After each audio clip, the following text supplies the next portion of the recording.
Hello, my name is Jasmine Hall, and I am here to share some data from Slater Elementary School over the past couple years. And this data will be geared specifically towards the math department at Slater Elementary.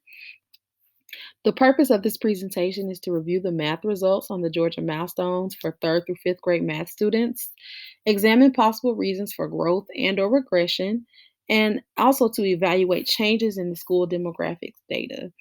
Before we get started, I just want to kind of remind the audience that um, from 2000, after the 2016-2017 school year, a major change occurred at Slater Elementary. Slater Elementary went from being a part of the Atlanta Public Schools tutelage to being under the Purpose Built Schools Atlanta umbrella.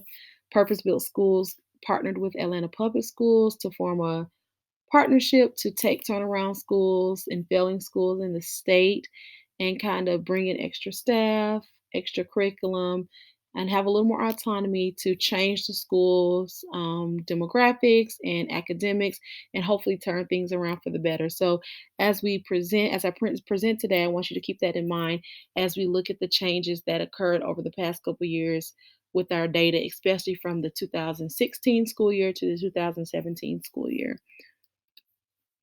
So let's first begin by looking at our student enrollment. In 2016, Slater had a total of 689 students. 2017, the numbers stayed fairly the same, with a total of 696 students.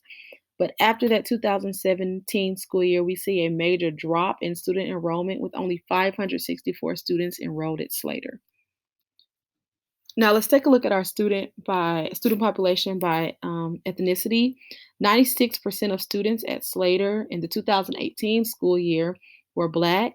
3% of those students were Hispanic, and 1% of the students at Slater were multiracial. If we look at the student population by subgroup, we can see 82% of the students are economically disadvantaged, and 18% of the students are not. 90% of the students have been, 10% of the students have been identified as students with disabilities, and 2% of the students are identified as English language learners. Let's take a look at the number of teachers at Slater. In 2016, there were 67 teachers at Slater, and we can see a major jump in the number of teachers at Slater in the 2017 school year. And remember, that is when Purpose Built came into play, and they hired teachers for the math lab, the lit lab. The students have extracurricular activities during the day, and an increased number of instructional coaches and instructional staff as well. But after the 2017-2018 school year, we do see a small dip in the number of teachers at Slater to only 79 teachers. Let's take a look at the number of years of teaching experience. If you take a look, well, the blue columns represent the 2016-2017 school year. The orange columns represent the 2017-2018 school year, and the gray column represents the 2018-2019 school year. You can take a look at the data and see that in that first year of Purpose Built, 2017, we have the most teachers with 10 years or more of teaching experience. And in that last year, in 2018 school year, we didn't have any teachers who were new to education. The amount of teachers who had 6 to 9 years pretty much stayed steady from 2016 to 2018. Now let's take a look at some CCRPI data. CCRPI is based off of four components: achievement, progress, achievement gap, and challenge. The components are kind of combined and to give us a total CCRPI. So let's take a look at the data we have here, and this data is compare Slater in red to Atlanta Public Schools in blue and the state of Georgia in yellow. In 2016, Slater Elementary was well below the state and Atlanta Public Schools with their CCRPI. But in that 2017 school year, we have a major jump in our CCRPI, and we are not too far. We've closed the gap a little bit between Slater and Atlanta Public Schools. And again, 2017 was the first year of Slater being purpose built. So that's good data that shows that whatever was implemented in that first year with purpose built must have been working. However, we do see a major decline in our CCRPI from 2017 to 2018, going from 60.9% to 52.7% in 2018, which puts us well below the achievement gap from Atlanta Public Schools and the state of Georgia. Whereas we can see Atlanta Public Schools is actually kind of closing the gap between APS and the state of Georgia.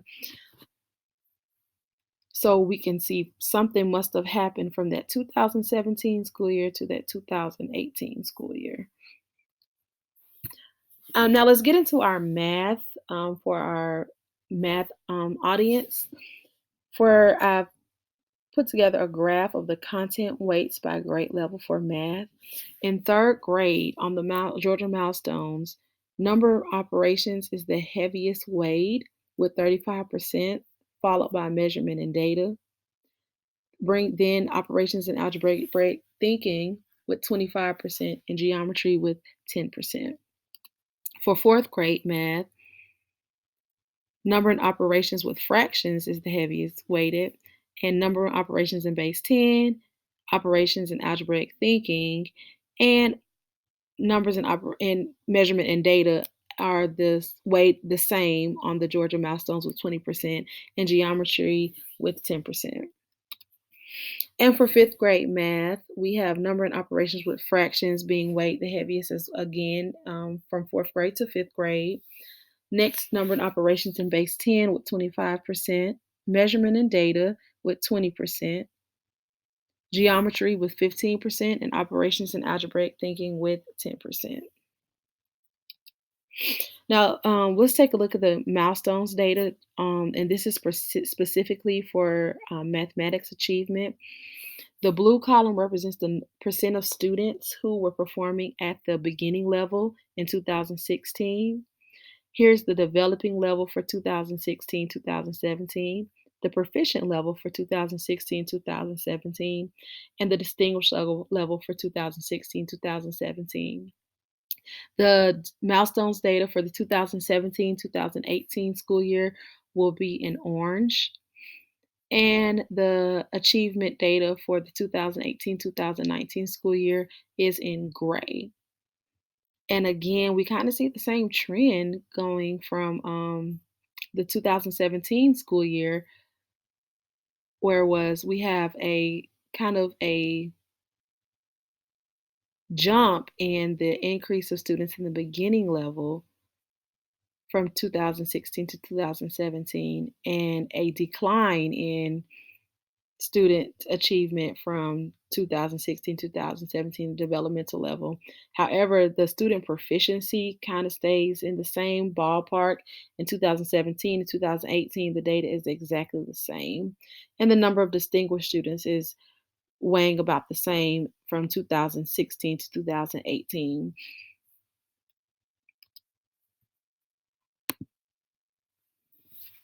Now, this graph shows the performance on the Georgia milestones, and it compares Slater Elementary to Atlanta Public Schools in the state of Georgia for the 2018 academic school year.